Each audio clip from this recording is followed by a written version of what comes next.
On land, all of the Earth's monsters have been collected and are living together in a place called Monsterland.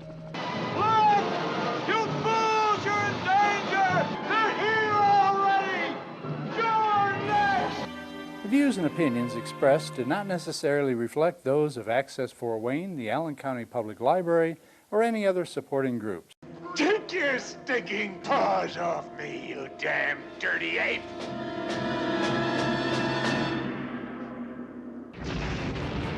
If you'd like to produce a show, call us at 260-421-1250.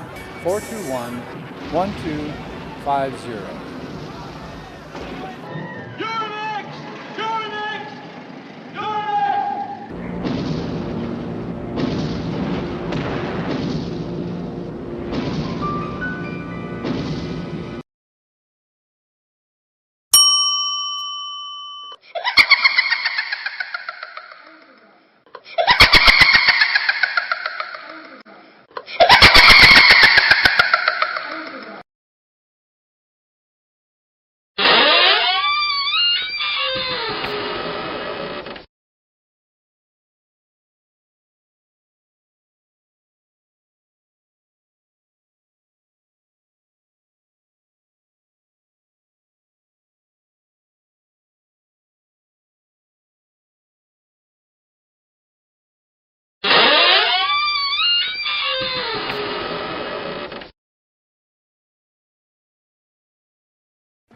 I see we have guests.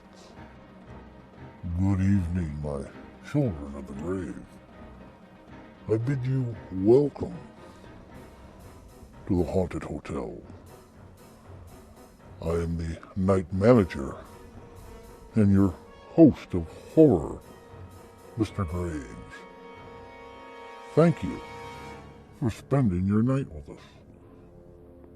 Let me call the Bell Beast and have it ready your tune. Bang. Number 13. Now, while Fang busies itself making your tomb livable, come and join me for tonight's Dead Time story as we present to you The Vampire's Ghost, starring John Abbott and Peggy Stewart. In a small South African village, a tawdry bar is run by a man named Webb Fallon. Fallon is actually a vampire, but he's growing weary of his centuries-long existence. That changes when a local man named Roy Hendrick returns to the village, and Fallon makes him his slave. Can Roy find a way to escape his enslavement? Or will he soon become one of the living dead? Let's find out. Now, why don't you pull up a tombstone, crawl under your grave blanket, and hold on tight to your Google friend. I'll lower the lights. And then begin tonight's Dead Time story, The Vampire's Ghost.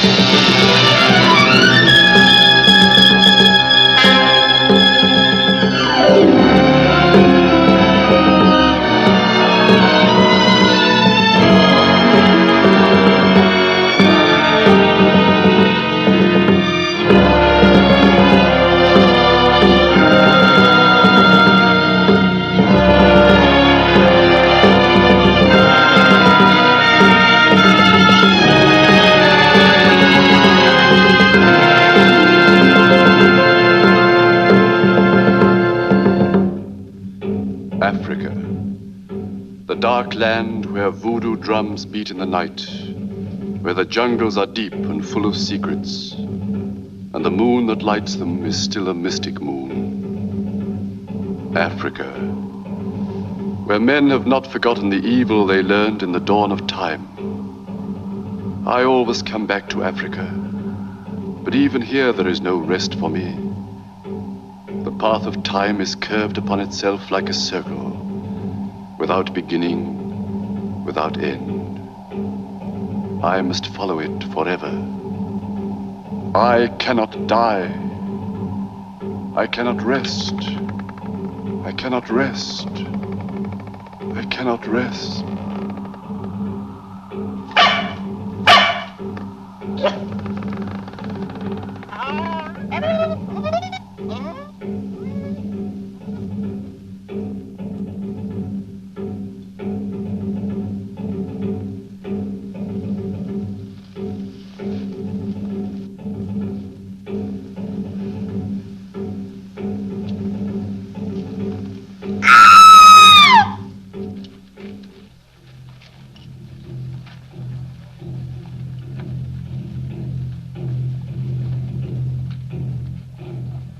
So bless me, Father. Bless you, Mongo. Go on your way and have no fear.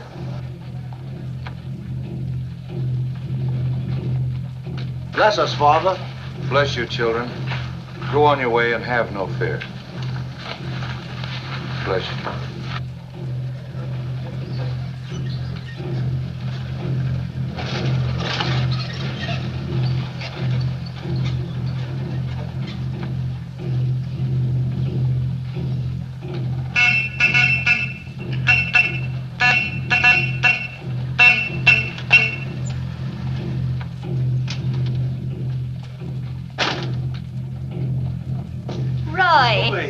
You've been away for 10 years. Less than 10 weeks. Have I changed? For the better. Only that's not possible. I'm still wearing it. Just wanted to make sure you didn't pick up some more of them while you were in Johannesburg. In a hospital for children. Well, how about the doctor? 60, skinny as a rail and bald.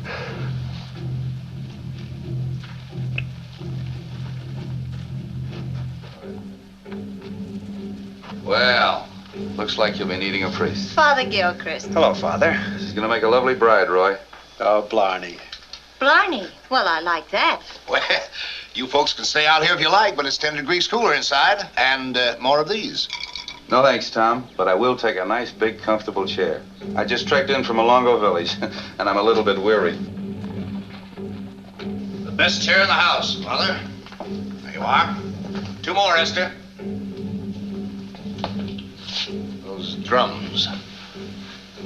They've been going like that for weeks. That's exactly what brought me back, Tom. Once a rumor gets started in the jungle, it spreads like wildfire. If you don't stop it, the natives revert to voodoo magic, witchcraft, superstition. Unless it's stopped, my business will be. All the native workers out at the plantation are either quitting on me or laying down on the job. Another murder out there Saturday. That's 3 in a month. 4. There was another last night right here in Bakunda, down the street. Oh, really? Well, the 3 out of the plantation I've seen. Each body partly drained of its blood. Each with 2 peculiar wounds at the throat. Here. You know, if we were living 100 years ago, I'd almost agree with the natives. A vampire. Oh, vampire.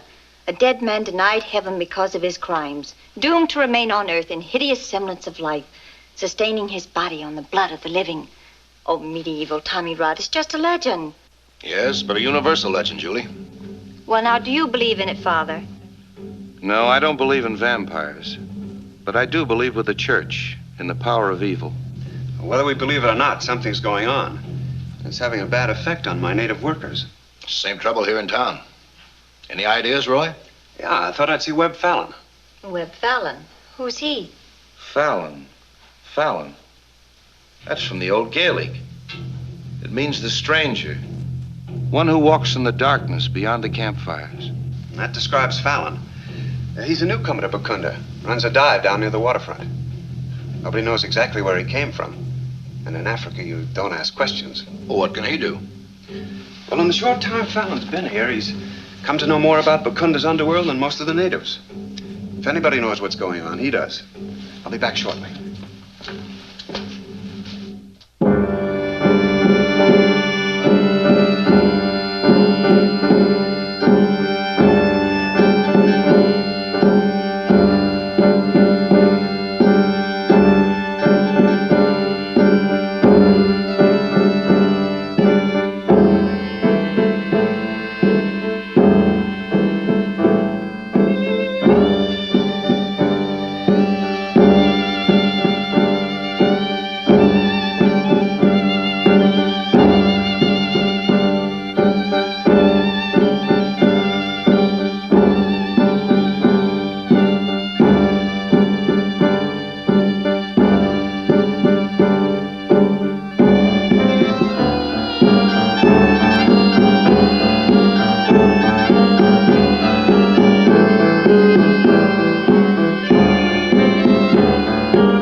Natural.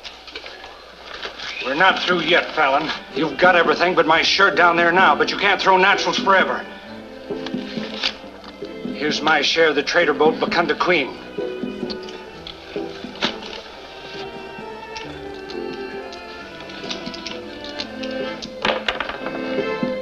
$7. Devil himself couldn't have such luck. Hey, you.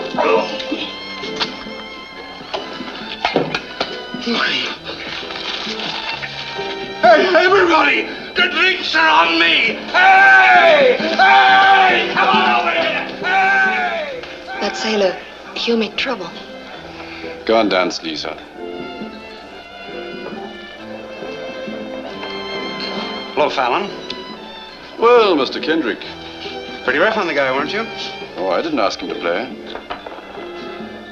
Well, Boxcars. you didn't come here to shoot craps with me or drink my bad gin. What's on your mind, Mr. Kendrick? Well, a lot of people come to your place, Fallon. All kinds of people. I thought you might know something about these mysterious killings. Yeah, but Kunda seems to have gone back into the old ways, in spite of the Father Gilchrists and all they can do. Well? Nobody could shoot a game like yours with straight dice, Fallon. I want my money back, and my ship, too.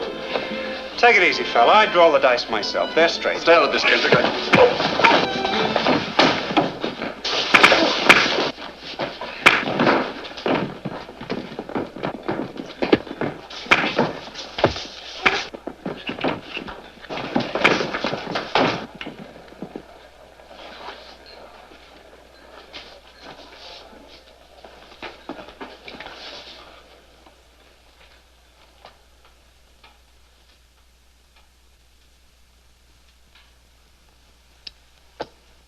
Get out. All of you. You hurt, Roy? Not bad. Thanks to you. Better come in and wash up. Hey, Barrett. What happened to you? I don't know. It's the first time I ever quit a fight when a guy just looked at me.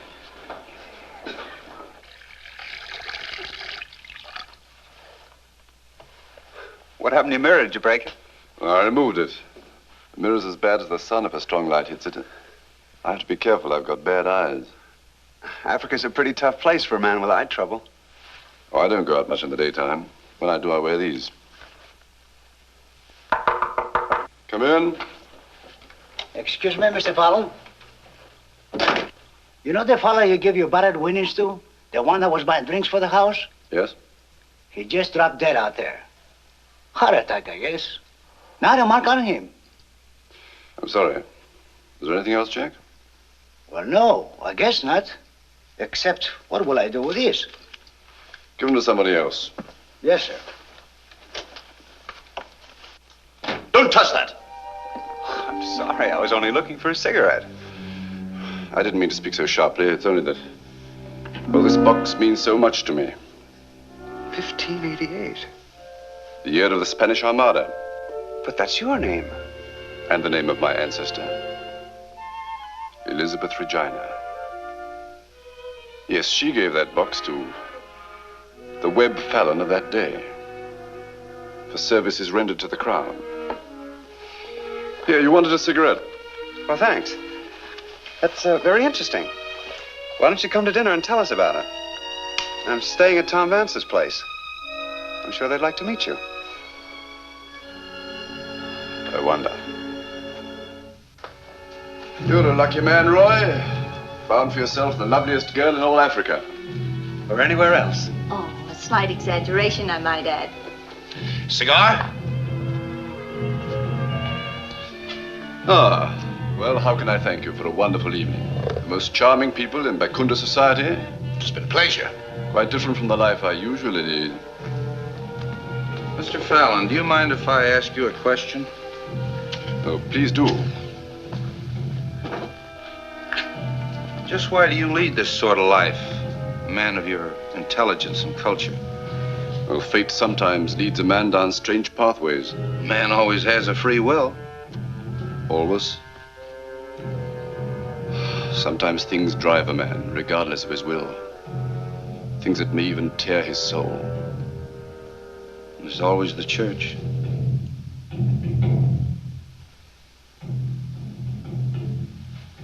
Tom, a glass of water. It's all right, please. I'm sorry.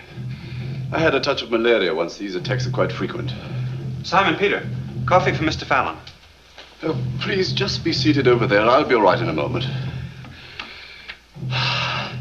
Let's talk about something else. Yes, boy, I will have some coffee. Those drums again. Malongo Village. Malongo Village? You can read the code. Part reading, part guessing.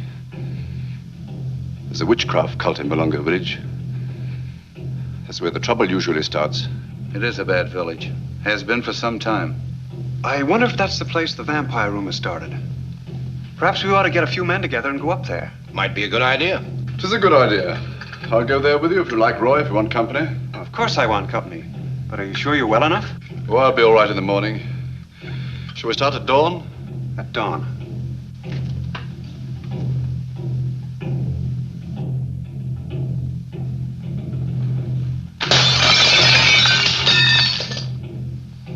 What broke that mirror? Evil, Mr. Roy. Evil.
You hit? It missed me.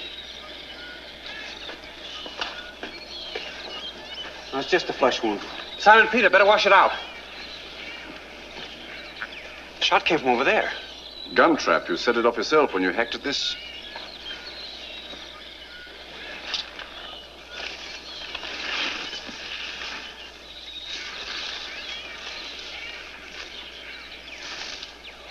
is the second time you saved my life, Fallon. How can I say thanks? Oh, don't try. We're getting into bad country. I think we better make camp here for the night unless you want to run into more of these. Yeah, I guess we'd better.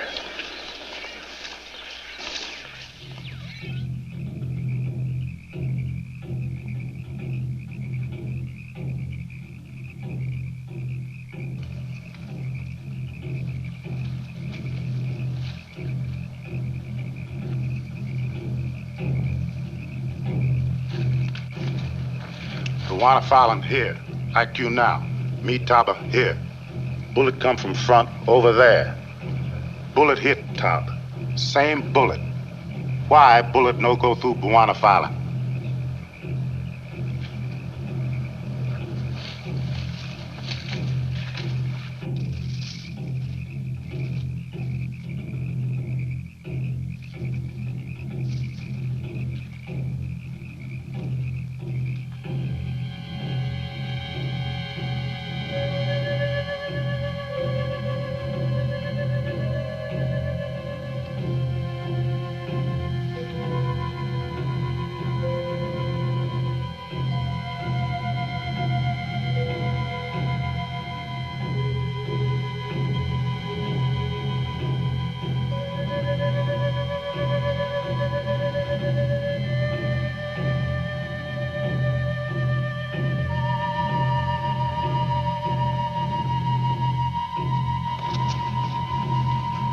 Taba, the bullet did pass through his body, but there's no mark, no bleeding, nothing. Vampire. Taba, he must be destroyed. Bullet won't destroy him. What will? A spear dipped in molten silver.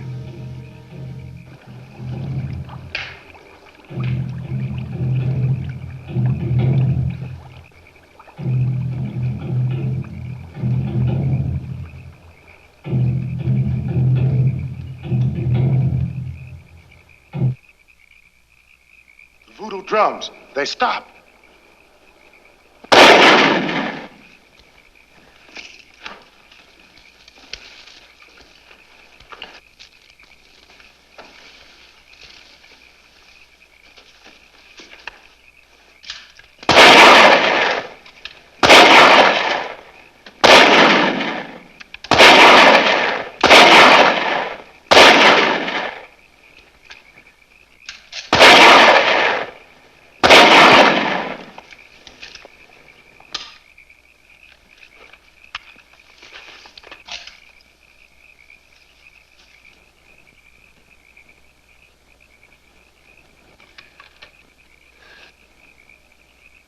Vampire. Troy. Help me and quick. Take it away from me. Take it away. I can still feel it searing me. There's no blood on it, Roy. Fallon. You know now the drums were telling the truth.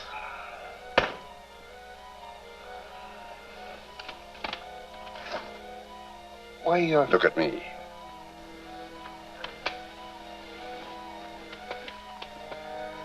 You're seeing a creature that doesn't exist. You're looking at a legend. The natives knew. As soon as they saw the first body, the first victim, they knew what creature it is that must have human blood to live. Stay, Roy. Listen to me.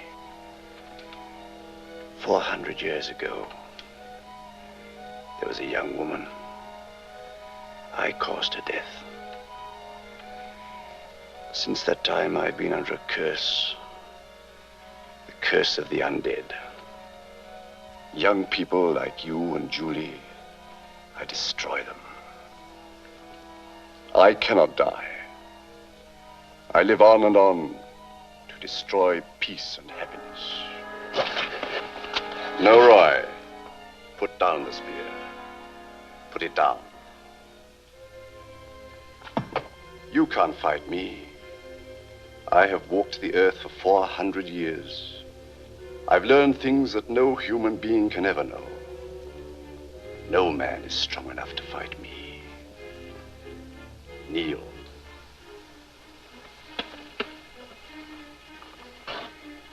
What do you see? Only your eyes. Do you hear me? I hear you. Your mind belongs to me. From now until the day you die.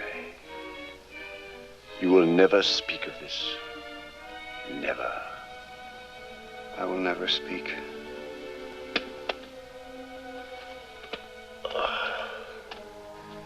Under my head is the box containing the earth from my grave. The box Queen Elizabeth gave me after the Armada. Carry my body to the mountaintop. Lay my head on the box and leave me where the rising moon will bathe me in her light. Let nothing stop you.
Taba, dead. Simon Peter shot. Can't talk. Hurt bad. Take him back to the plantation. Safari is over. Tomorrow I'm starting back to Bukunda.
Roy, we've been expecting you every day.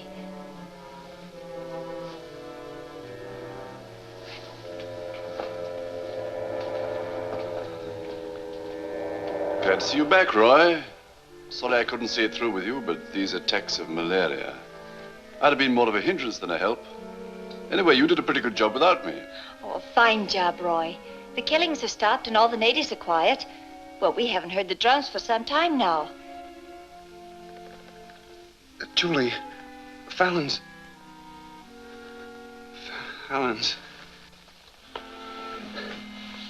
What are you trying to say, Roy? I don't know. I can't seem to... It's the fever.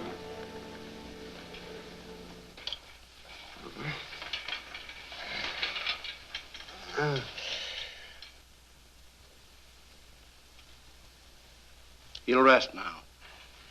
Fever and a bad one. I've never seen such violent delirium. He's going to need care. Well, he'll stay here, of course. Oh, yes. I'll take care of him. You won't be able to do it alone, Julie.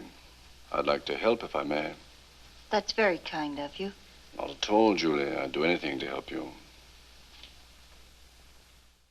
Your Dead Time story this evening was released and produced by Republic Pictures on May 21st of 1945 as part of a double feature alongside of The Phantom Speaks. John Abbott. Not that one. The one who plays the vampire Webb Fallon can also be seen in 1944's Cry of the Werewolf from Columbia Pictures as Peter Althus. He can also be seen featured in many 1960s television series, such as The Munsters, Lost in Space, Star Trek, and Land of the Giants, to name just a few. Peggy Stewart, who plays Julie Vance, can also be seen as a charwoman from Terror of the Wax Museum, which was released by Bing Crosby Productions. And in 1980s, Beyond Evil as a mental patient for Venture International Entertainment. Emmett Vogan, who plays Julie's father Thomas, was a prolific character actor and can be seen in such films as 1941's The Monster and the Girl, where he played the apartment manager from Paramount Pictures. 1942's The Mummy's Tomb, and 1944, The Mummy's Ghost as the Coroner, released by Universal Pictures, with Lon Chaney Jr. playing the mummy, Karras. He went for a little walk. You should have seen his face. It's time for tonight's Monster Question.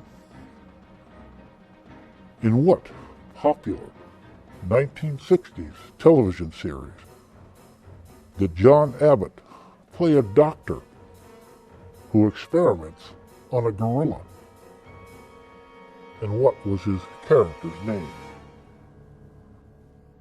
Your answer awaits at the end of tonight's Fear Fable.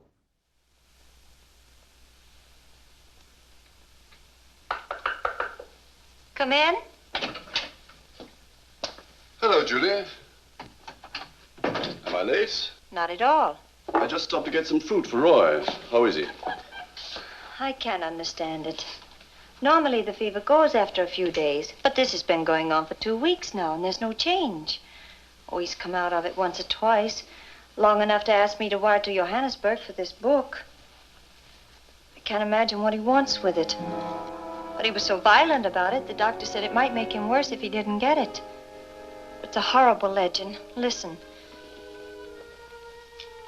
Death, often the most dreaded of human experiences, is denied the vampire. He must prowl the earth endlessly. The real menace of the vampire comes from the fact that in many ways he appears normally human. He can become one of you. And all the while his curse is upon you. The curse of the undead. It gives me the creeps. It's only a book, Julie. Let's go and see how the patient is, shall we?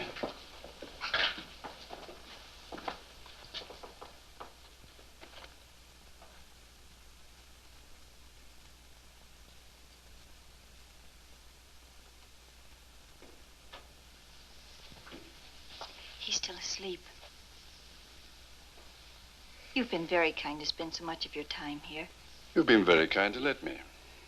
You're tired, Julie. I'll stay with Roy. Thanks.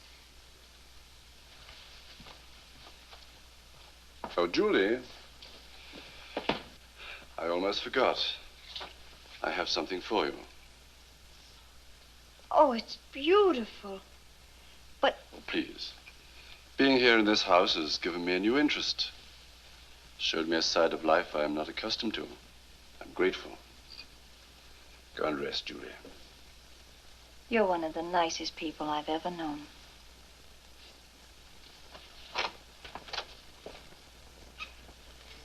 Fallon.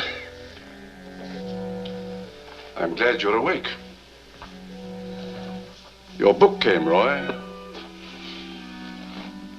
I can save you the trouble. The chapter you want begins on page 97. The cross has great power over the undead.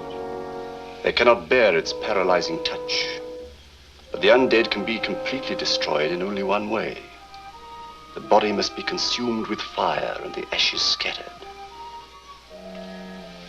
Did you really think that you could destroy me? I heard you just now with Julie.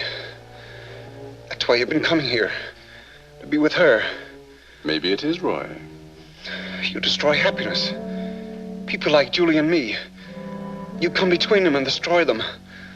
You told me that yourself at night out in the jungle. Let us alone, Fallon. I like it here. I like Julie. One day soon, she'll join me in eternal life. You can't, Fallon. I'm telling Father Gilchrist. I'm telling him...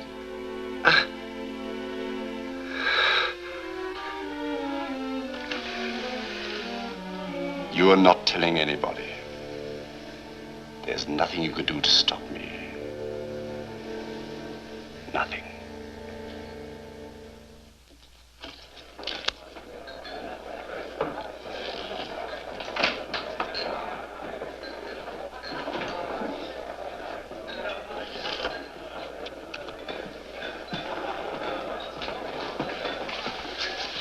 You were at the Vance house. That's right.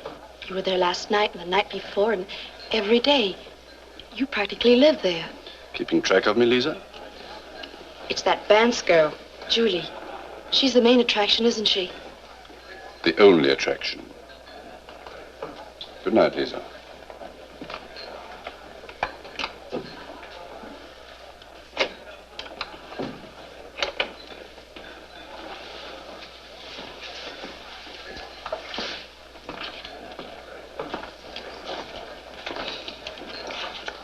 What's the matter? Did you give you the brush off? Let me alone. You don't have much luck with Fallon, do you? Neither do I. How about teaming up? What do you mean?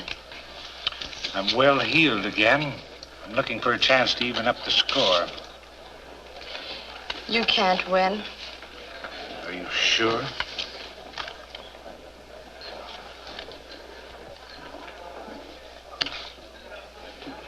I'll cut the cards with him. One draw. High man. When he calls for a deck of cards, you bring this deck. Why do you think you can win with that deck?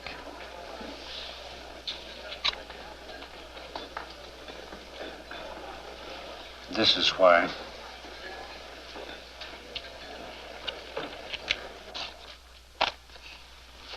One draw.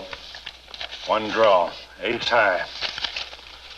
Shuffle the cards, Lisa.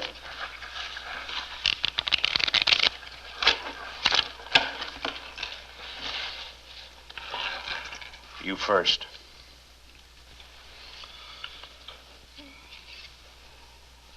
Peter King. I'll draw for Mr. Barrett. I might bring him luck. Ace of diamonds. I think that tops you. I think so, too. The drinks are on me, sister. Come on, boys. Luck runs in streaks, Fallon. Yours just started downhill.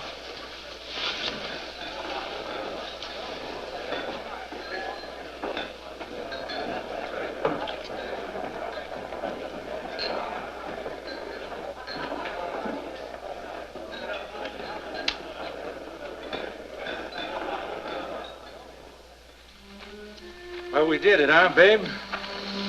We may regret it. Leave the regrets to Fallon. How about helping me spend some of this?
Hello, Lisa. Those drums. Do you know what they're saying? Barrett. This time it's Barrett. You followed him tonight. When he left. After the game. Why did you come here? Why? Don't be afraid, Lisa. Look at me. I'm speaking to you, Lisa. You can think of nothing else. Come to me, Lisa. Now. No. No. Lisa. Lisa.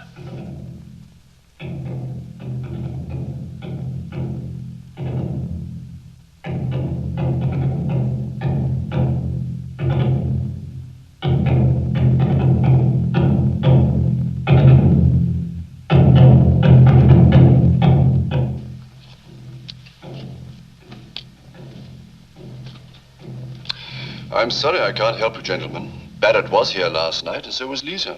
As far as I know, they left together. But I've no idea what happened to them after that. Mr. Fallon, we understand that Barrett did some gambling here last night. That, as a matter of fact, you yourself lost a considerable sum of money to him. You trying to attach a motive to me, gentlemen? Oh, nonsense, Fallon. We know you better than that. Furthermore, we mustn't forget that Barrett's winnings were found in his pocket, untouched. The killer could have been frightened away. No, I doubt it. And even if robbery were the motive in Barrett's case, how do you account for the murder of the dancer? You've known this girl for some time, Mr. Fallon? Yes, she worked for me here ever since I opened. I was very fond of Lisa. I don't know where I'm going to find another dancer half as good. Well, what puzzles us most, Mr. Fallon, is the strange circumstances of death. In both cases, the bodies had peculiar punctures at the throat. In both cases, the bodies were partly drained of blood. We don't know how to explain it. Neither do I. All I can say is that these two new deaths are very similar to those that have been throwing the natives into a panic. Well, unfortunately, that's all any of us can say. It's drums. Unless we settle this thing soon, we're in for a bad time. Makunda's turned into a ghost town. Not a native left at the docks. Not a native left at the rubber plantation. Even the women and children are gone. Gentlemen, you can see for yourselves what this trouble's done to my business. Then you can't suggest anything that will help us out. Nothing. I'm sorry. Expect you at the house this evening. Yes, I'm looking forward to it. Good day, gentlemen. Good day.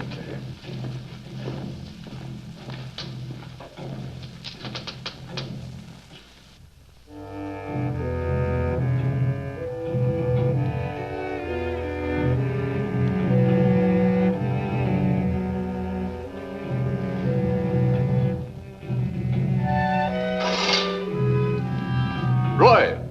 The light, Roy. It's in my eyes. Draw the curtains. You heard me, Roy. Draw the curtains.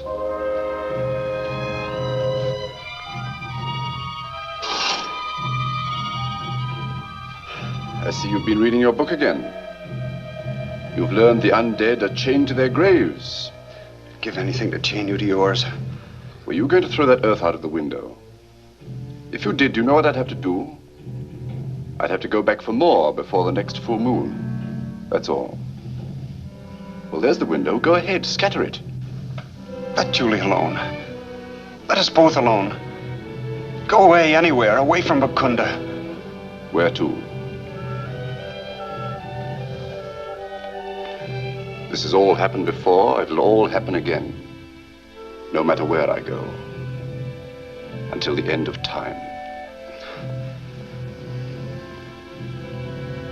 You look human. Isn't there any human soul left in you? Do you have to kill and destroy? On the contrary, I bring life to my victims. Didn't you read that in your book? Lisa will rise from her grave and walk again, just as I did. So will Barrett. So will Julie. You bother with a dagger when even a bullet couldn't hurt me? You've forgotten your book, Roy. Go back to Julie while you still have the chance. She won't be with you much longer.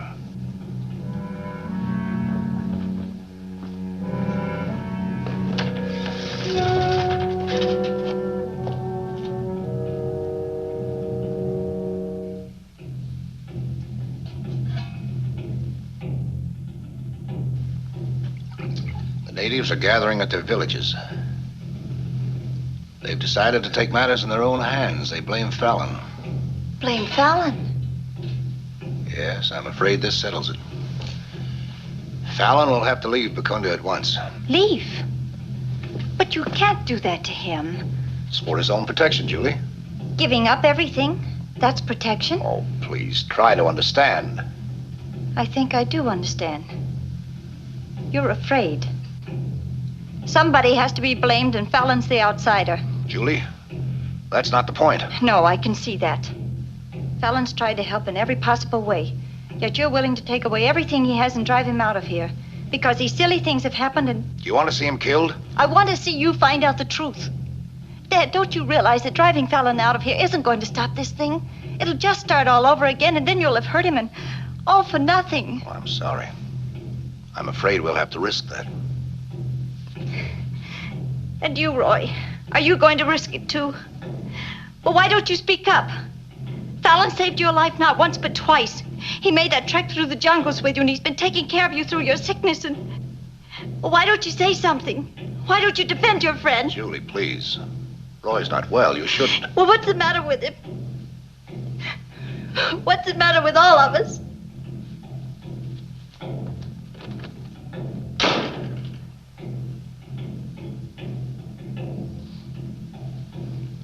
Julie's upset. Nerves on edge. We're all that way. Don't let it worry you, Roy.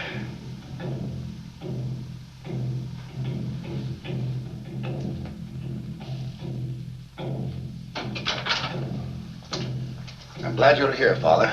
There's more trouble. Yes, I know. I heard it on the drums. That's the reason I came back. I'm on my way to see Webb Fallon. I won't be long. In the meantime, I wish you'd have a talk with Julie. I will, Tom.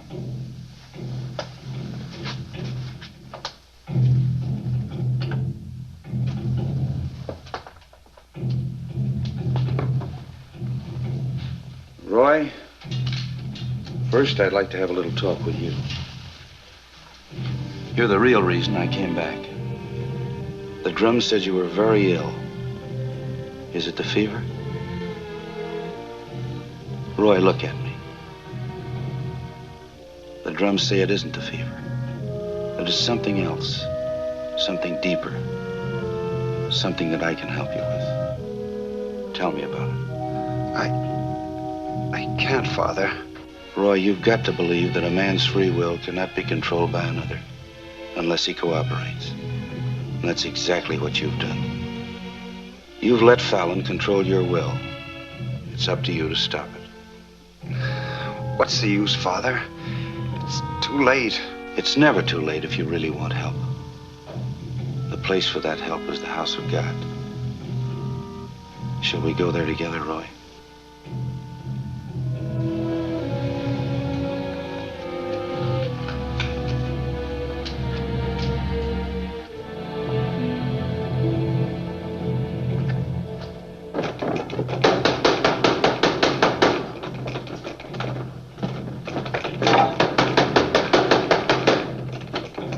Well, Tom, glad to see you. Good evening, Fallon. Voodoo magic. That's what I came to see you about. Come in, let's shut out that wind.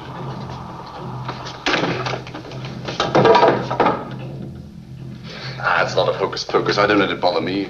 Well, it's getting rather serious. Do you know what those drums are saying? Sure, I can read the drums. According to them, I'm the cause of all the trouble here. Don't tell me you believe that, Tom. No, of course not. But these rumors have a way of spreading, of getting out of control. It's gotten to a point, Fallon, where, well, I'm concerned for your personal safety. Oh, thanks, Tom. A glass of sherry? No, thank you. Do you think these rumors are as serious as all that? Enough that I'd like to see you leave Bakunda for a while, until this thing blows over. Want to leave my business? What there is of it? I think it's the wise thing to do. Oh, just for a month or so. Of course it won't solve our problem, but at least it will clear you in the eyes of the natives. I wish you'd consider it, Fallon.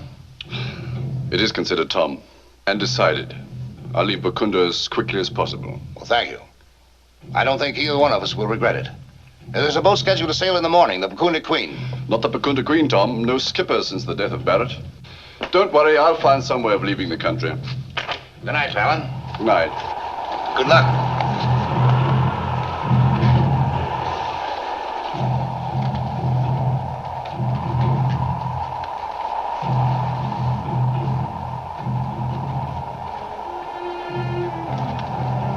Julie, listen to me.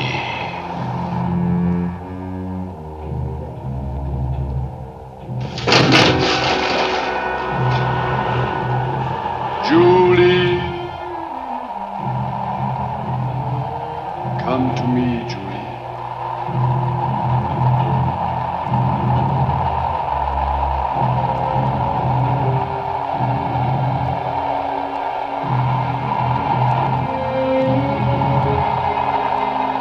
Julie, I'm waiting.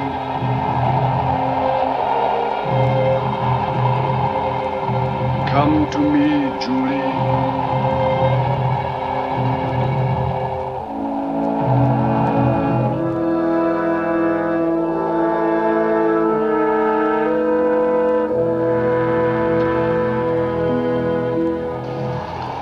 I'm here, Julie.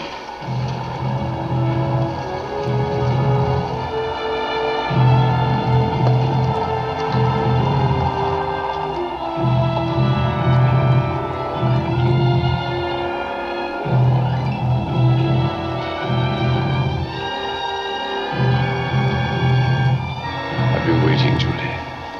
Waiting. Julie? Julie! Oh, Simon Peter, you're well again. But not in the heart, Mr. Roy. Those drums, what they say about Mr. Fallon is true. You must believe it. I do believe it. I believed it ever since that night out in the jungle on the safari. And yet you do nothing, Mr. Roy? I couldn't. It was like being sick with fever. Even my tongue was tied. The curse of the undead. Roy, you shouldn't be on your feet like this. Sit down. I'm all right. I'm well again. Father Gilchrist helped me free myself of Fallon. Free yourself? I don't understand. I've been under his control ever since that night out on the safari. I hadn't been able to tell anyone until tonight. Think we better be on our way, Roy. Stay here with Julie. Don't let her out of your sight, not for a second. Stay with Julie? Where is she? Isn't she here? Not in her room. I thought she was with you. Fallon. She's gone to Fallon.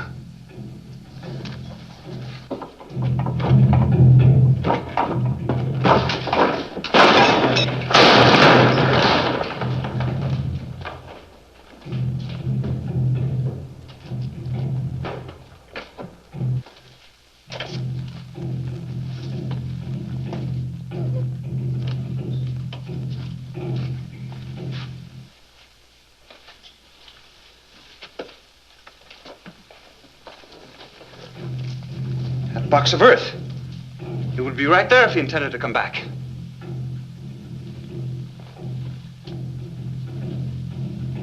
But that's Julie's. She's gone, Tom, with Fallon. What about the Bakunda Queen? It's scheduled to sail at dawn. Not until next week. There's no skipper to replace Barrett. There's no other ship in port. Well, if they went by motor, they're either bound for Angana or Calabar.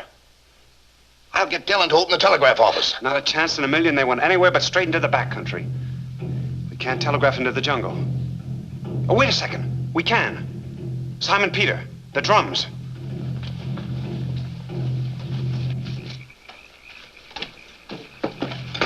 No, wait. If we let the natives know Fallon's out there in the jungle, there'll be an open fight. I'm thinking of Julie. Tell the tribes this is our juju. We don't want them to interfere.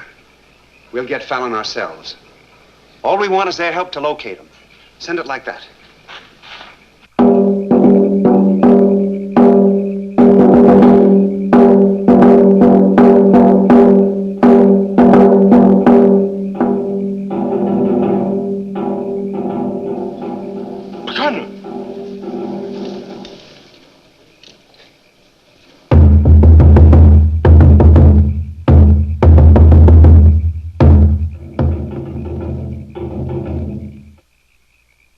That was Zamba's village. They have seen nothing of Fallon or the lady. Ask them to relay our message, and have each tribe that receives it relay it again.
Fallon and the lady have been seen on the trail near the Malunga village trekking north.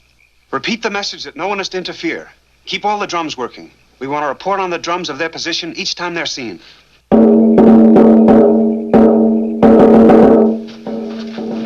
Roy, there's no chance to get carriers now. We'll have to go alone, with light packs and rifles. Rifles are useless, Tom. I mean against Fallon. Well, something's got to stop him. I'm going with you. Not on a trek like this. I know these jungles, Roy, and I might be needed.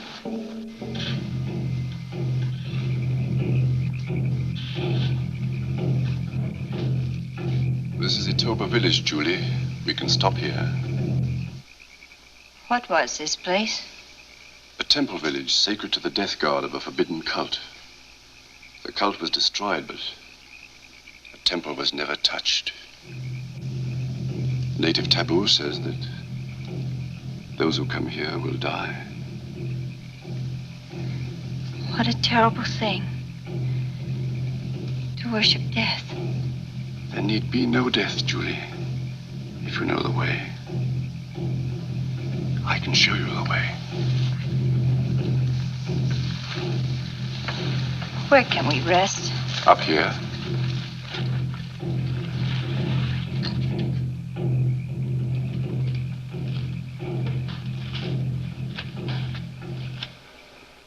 This is the Holy of Holies, the Temple of Death.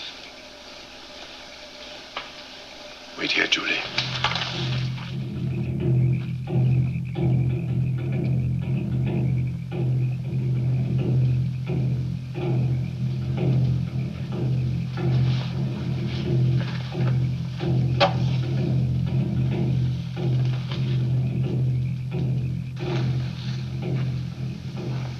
Come in, Julie.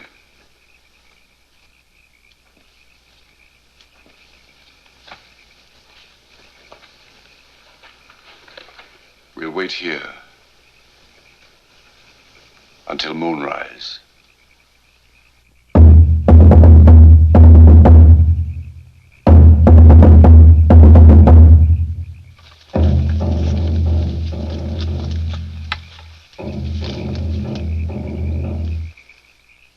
They were seen entering the Itoba village. How far is that?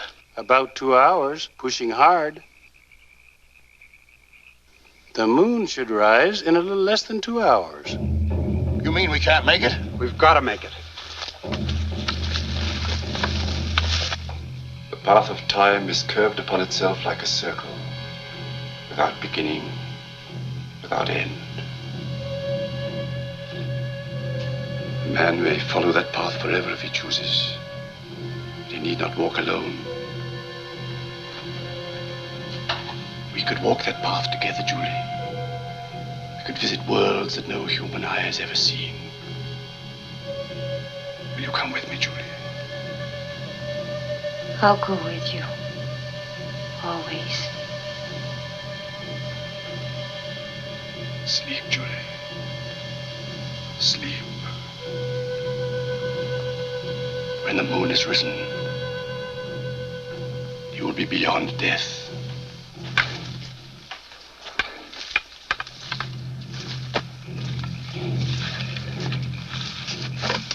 It's almost moonrise. Well, let's keep going.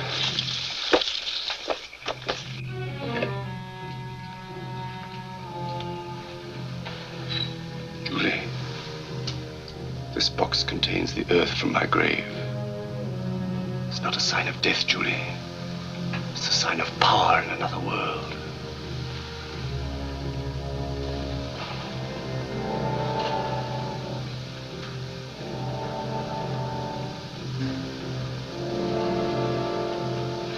After tonight, Julie, I'll no longer be alone. You'll be with me. You will walk with me through the dark shadows of eternity.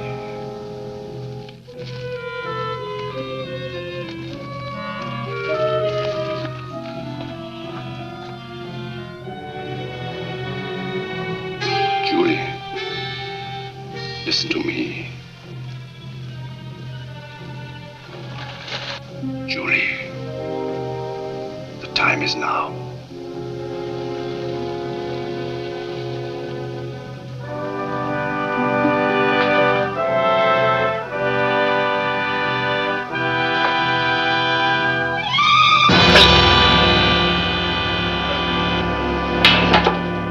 Pull it out, Ryan. It burns. It's burning.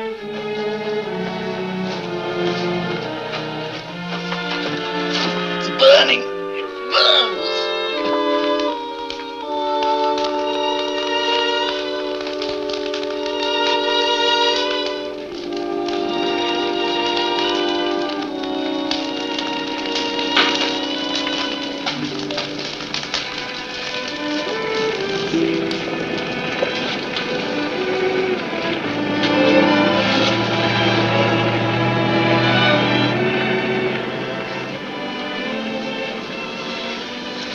Roy. Are you all right, Julie?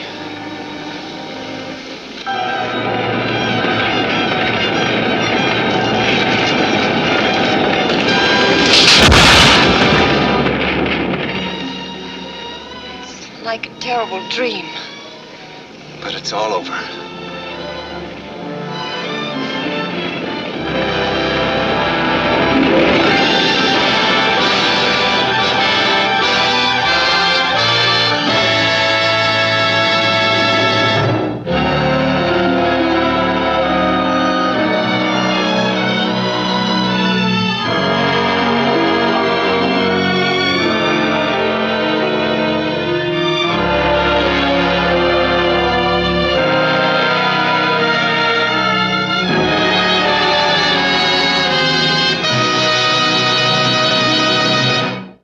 Boy, talk about a case of heartburn. I don't think even Pepto is going to be able to help out here. Excuse me. Oh, now, let's reveal your answer to tonight's monster question. In what popular 1960s television series did John Abbott play a doctor who experiments on a gorilla? And what was his character's name? It was on the Wild Wild West, which ran for 4 seasons on the CBS television network. It starred Robert Conrad as James West and Ross Martin as his partner Artemus Gordon, 2 Secret Service agents whose exploits sometimes dwelled into the science fiction. The episode was called The Night of the Simian Terror and was released on February 16th of 1968. Abbott played a doctor named Sigmund von Lieberg, who experiments on a gorilla, trying to increase its intelligence. Also featured in the cast was the man who would become best known as Jaws in the James Bond film series, Richard Kiel as Demas, who had earlier played the bodyguard Voltaire to one of Jim and Artie's favorite enemies, Dr. Miguelito Loveless.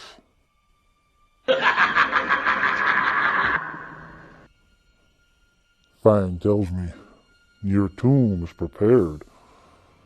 But before you go slinking off to your own frighteners, let's see what terrors are lurking for you here on your next stay at the Haunted Hotel. But be sure to stick around after the show for a very important public service announcement.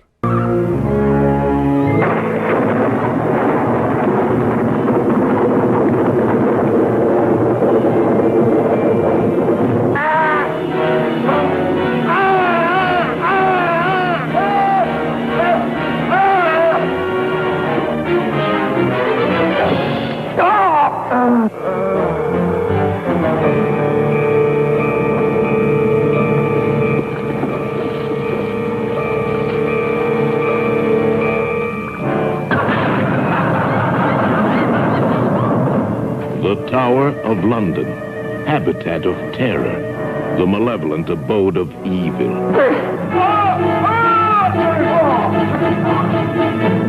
Behind its dank, forbidding walls, a madman, devising the most exquisite tortures his twisted, diabolical mind can conceive. Mr. Shaw, are you content to die there? Or are you ready to grant what I wish? Huh? It's not a pretty death, Mr. Shaw. Gelder.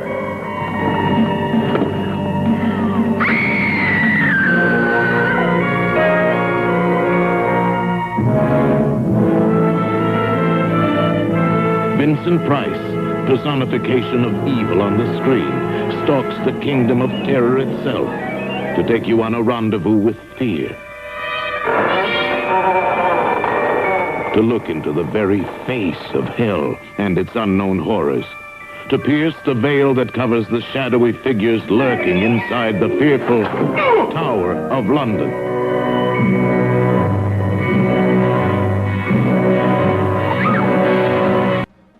Tower of London. Your next bedtime story. Be sure to make your reservation. And please like The Haunted Hotel on Facebook. Until then, I bid you all good night. Creep it real. And as always, rest in peace.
This story is about 10 rather close relations of ours who seem to get into almost exactly the same kind of trouble we do.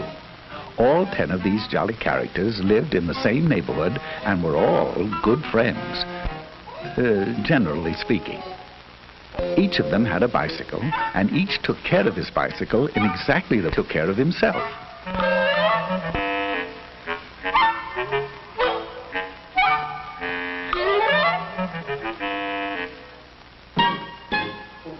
One day they held a group think and decided to have a picnic in a little park just 9 blocks away. Now that doesn't sound far, but a lot can happen in 9 blocks, right? Well, sound off out there. I said right? Right. So, they all ran home and made themselves sandwiches. I know that doesn't sound too likely, but of course, human. Then they hurried back, all ready to go. Now, one of the 10 was a rather hungry type. His name was Slim Jim McGupney, and his picnic lunch was what you might call a portable banquet, right? Right. Slim knew that his big sack would be hard to handle, so he asked Orville Slump if he'd carry it for him. Orville had a basket on the rear of his bike. He was a good sort, and he answered, okay. Some of the others noticed this and asked him if he'd carry theirs, too. Orville answered graciously, well, I guess so. And naturally, everybody else did the same until Orville's rear basket looked like a chuck wagon.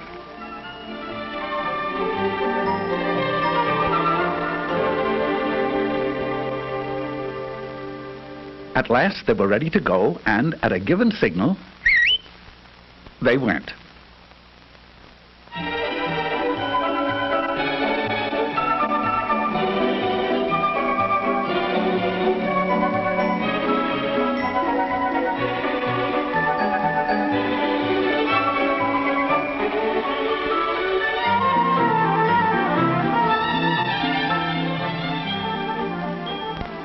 Now this is Ruthie Toot Jasperson. He had the newest bike in the bunch, and he was as proud of it as he could be. He made it a point to get in the lead, and there he intended to stay. It would seem that Ruthie Toot was a slam-bang go-getter headed for big things in life, right? Right. But when you have to be first all the time, there are a few things you find you don't have time for. Such things as making hand signals.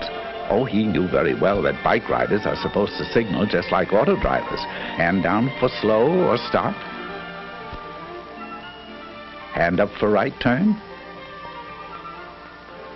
Hand straight out for left turn. But pretty soon, he began to feel silly making so many signals to stay out in front. So he skipped one to rest his poor old tired arm. Just one signal, once. At this point, Rooty Toot Jasperson left the party.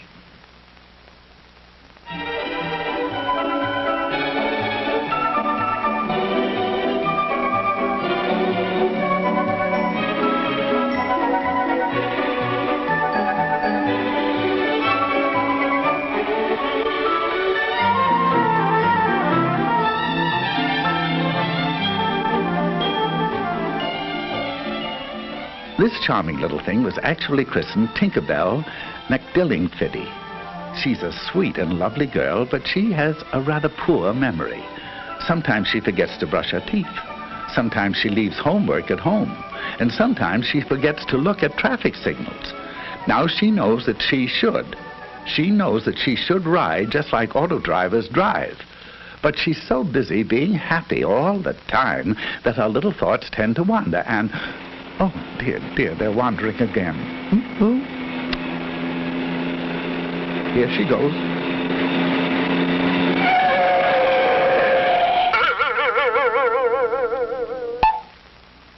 Exit Tinkerbell McDillingfiddy. She forgot now and then.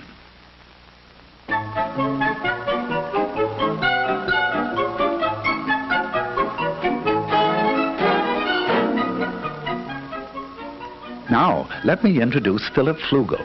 He's a star athlete, the president of his class, an honor student, and he has the handsomest profile in school. Just look at it, will you? Now, Flug, as his friends call him, has one little flaw in his character. He is very easily bored. Right now, he's asking himself why everyone has to go up this side of the street. It's so samey. So, proving that even a class president can make mistakes, he decided to ride against traffic. Oh, he knows that auto drivers never do this, and that he should follow the very same traffic rules. But he's in the mood to do something different. Anyway, there are no policemen around to see him.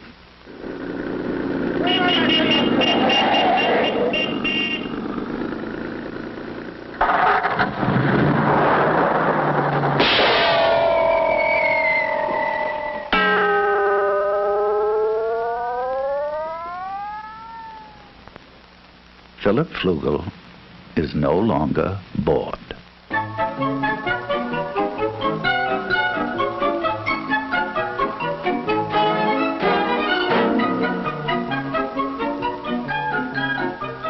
You've probably wondered about this fellow on foot. Well, his name is Mosby Pomegranate. He is splendid in dramatics, but he works so hard memorizing his lines that he doesn't get around to a lot of other things. He never made it down to register his bike and get a license for it. He knows very well that a license makes it easy to find out who he is if he's in an accident, and makes the bike easy to trace if it's lost or stolen. That's his trouble. Last week, while he was rehearsing the lead in King Kong, someone rode off with his bike. He went to the police, but of course they couldn't help him since it had no license or registration. He stomped out of the police station angrily, and he's been stomping ever since.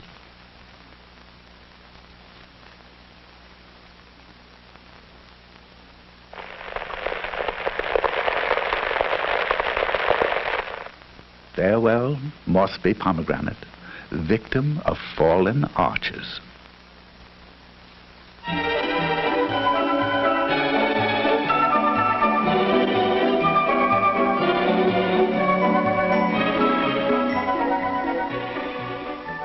If you look carefully, you'll see Trigby Phipps. He's the smaller one in Eclipse, trying to make that bike go. His passenger is an old friend of ours, Slim Jim McGuffney. Slim Jim's bike recently collapsed from the effects of his diet, and Trigley, being a nice little fellow, agreed to ride him. Now, he knows that no auto driver would drive with a passenger in his lap.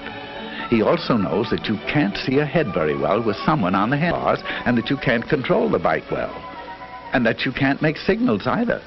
Furthermore, it is tiring. Right? Right.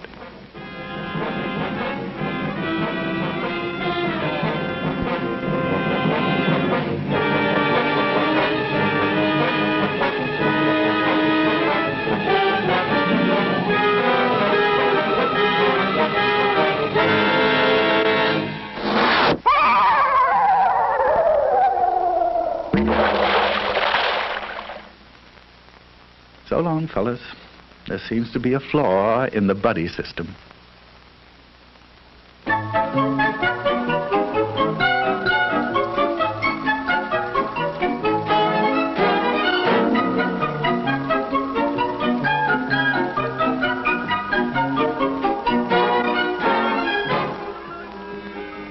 Meet Nellie Zwieback.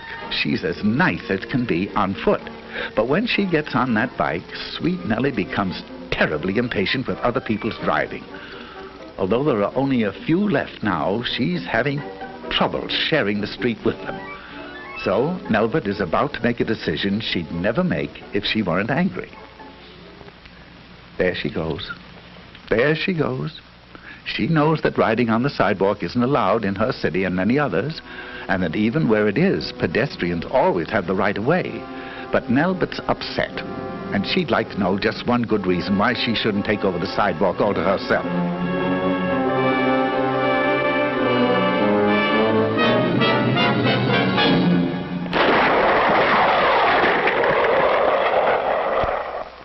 Nelbert Zwieback got her one good reason.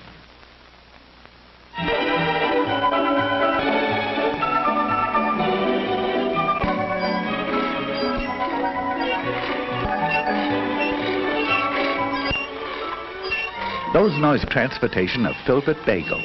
Filbert hates his old bike. He refuses to take care of it because his folks will probably give him a new one for his birthday. He can't see any reason for taking care of a heap of junk, even if he made it that way himself. He will in a moment, though. You see, he doesn't know it, but he'll find out that there's not a shred of a brake left.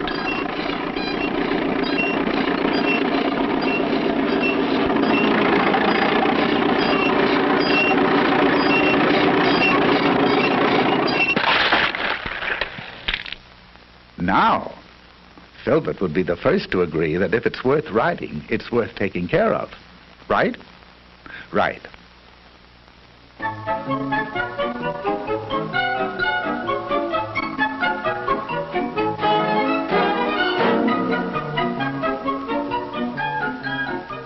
Quickly meet Stanislaw Higginbottom while you can. He's a nice boy, but he won't be with us long.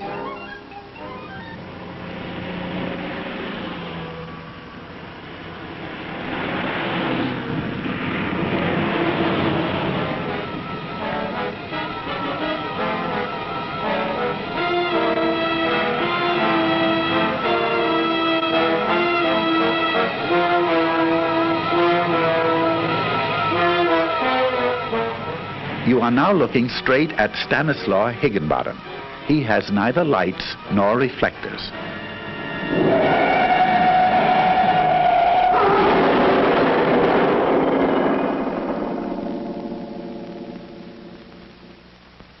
Stanislaw just wasn't quite bright enough.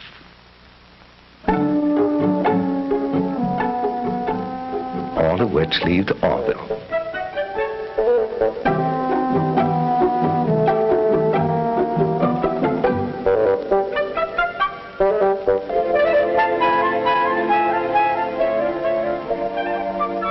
He'll get fat, all right. And here's why he ended up with all these groceries that he doesn't really want. This was Rooty Toot Jasperson. Maybe you remember why he didn't make the picnic. He didn't signal, just once. Do you recall Tinkerbell McDillingfiddy? She forgot to watch the signals, just once. And good old Phil Flugel, he rode up the wrong side of the street, once.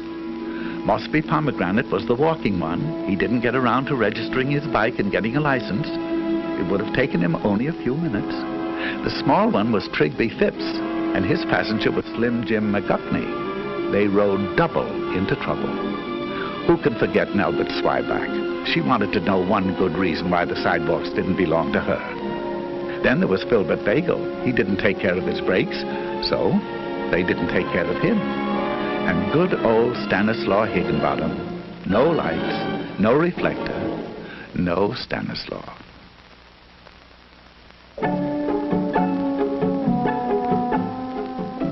So that's why Orville Slump is picnicking alone today. He watched the signals, he obeyed traffic signs, he made hand signals, he rode alone, he stayed on the right side of the street, got a license, rode just like auto drivers drive, and kept the brakes and all in good condition. And he got fat. Of course, it was very lonely, but not as lonely as this.